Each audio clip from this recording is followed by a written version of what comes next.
Hi, it's Mine Crypto here. I hope we're having a wonderful morning, afternoon, evening, wherever you are in the world. Remember, this isn't financial advice. Always do your own research.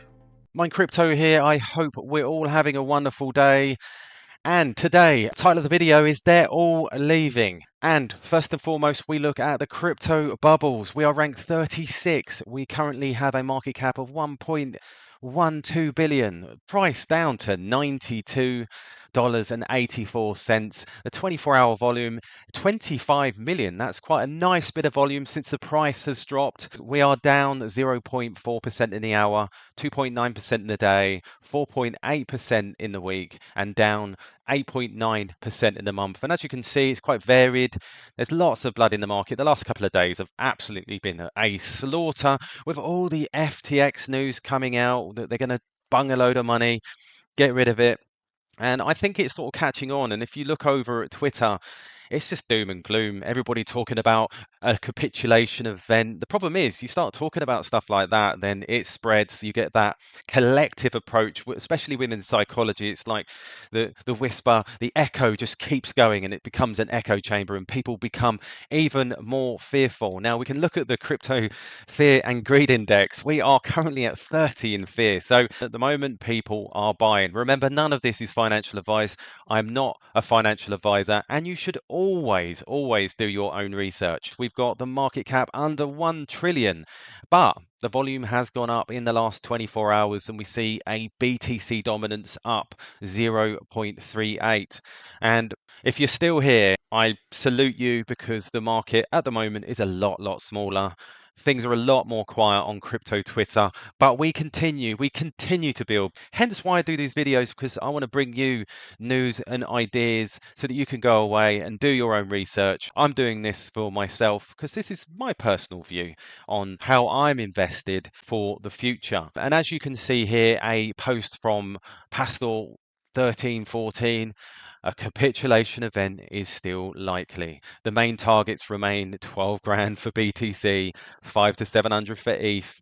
I'm sure these people are here just to try and bring it down.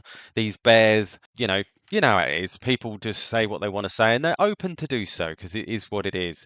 And it will say all coins drop 60 to 80% on average, some even more. Well, if that is the case, those serious investors, I know from reading and researching, most of them will just buy it up. And, a lot of the buy orders that are set will just pick that up as and when it comes along. They've got a lot sitting on the sidelines, which I will talk about in just a moment. So we have a look at the quant rich list. And as you can see, we're over 144,000 holders. Now, I talked about this yesterday. When the price comes down, the holders go up.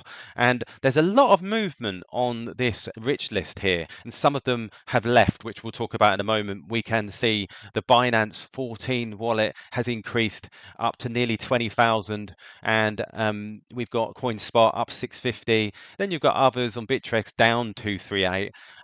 But this is really interesting to watch this, and I think it's quite important if you're a serious investor just to keep your eye in. But I suppose that's what I'm here for, to give you that news as and when it comes. But what I found interesting, and I do find this a bit strange, it's almost like, having a look in someone's wallet to see how much money they've got. It does feel a bit weird, but this is crypto and you can do this.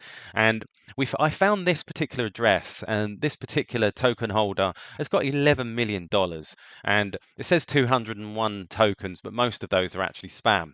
But what I was interested in is this quant. Now, this was a lot more than 12,510 quant, as we can see over here.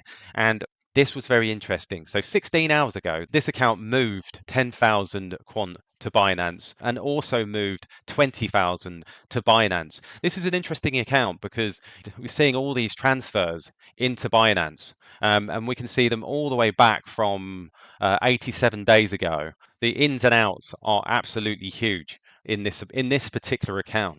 It does feel terrible looking at this. See, how many 50s has he got? But no, you can see there's a heck of a lot of money coming out of this account into Binance 14. is this a whale manipulating the price and using this to his advantage? Thinks, is he a clever trader? FTX news, and is just bailing out and is literally holding a huge amount of stable. So nearly $8 million in stable. Sorry, more than that actually. We got USD coin, nearly 8 million. We've got Tether, 1.6 million, and we've got various other coins like Ocean Token, which he's got 500,000 in that. Now, I like to look at these particular accounts because you start to understand where the big money is, and you can start to watch and where you think that people are invested. And it gets you away from the whole Twitter echo chamber and start to look and deep dive into what's actually going on in the wider market. So this is very, very, very interesting. And I think if you get the opportunity, go on to etherscan.io and just have a look about, get familiar with it, because I think being familiar now will make it much easier for you in the future. I think if you're an investor, you should be spending your time doing your research, look into the projects, look into the people that run those projects. I've done my research on Gilbert Verdian, I've done my research on Guy Dietrich. Now, Guy Dietrich, a lot of people completely dismiss him. The guy worked for Rockefellers, absolutely huge. And he's an executive to the board. I haven't actually looked at the formation of the company, but in most boards, you will find that the board can actually get rid of the CEO. And that board is made up of Gilbert Verdian, Guy Dietrich, and Neil Smith. So his actual name is Cornelis Smith. And they're very important people because they're bringing productivity to the whole ecosystem of quant. And I think, if you get the opportunity, do a little bit of research on them. I've done some research, maybe something I'll talk about in a future video. But there you go, guys. You can see a lot is moving. You can see people moving, the whales moving their money. Very, very interesting seeing them slide their coins into Binance. And it gives you also an insight. I suppose if you're a trader, it's even more important to know when the big money is going to start moving into the exchanges because they'll see that as a sign that something is going to be sold. And as we can see here, over the last couple of weeks, we've seen thousands upon thousands sold from this particular wallet. If we look from a month ago, 29 days ago, it's absolutely huge amounts. Anyhow, the way I see this particular whale is they thought to themselves, well, is the market going to go down? I'm going to hedge my bets, maybe sell out and wait for a better buy-in, a better price. And of course, that's smart money, isn't it? Please subscribe, please hit that notification bell so that you don't miss any further videos. All the best, and I'll catch you later. Remember, this isn't financial advice. Always do your own research.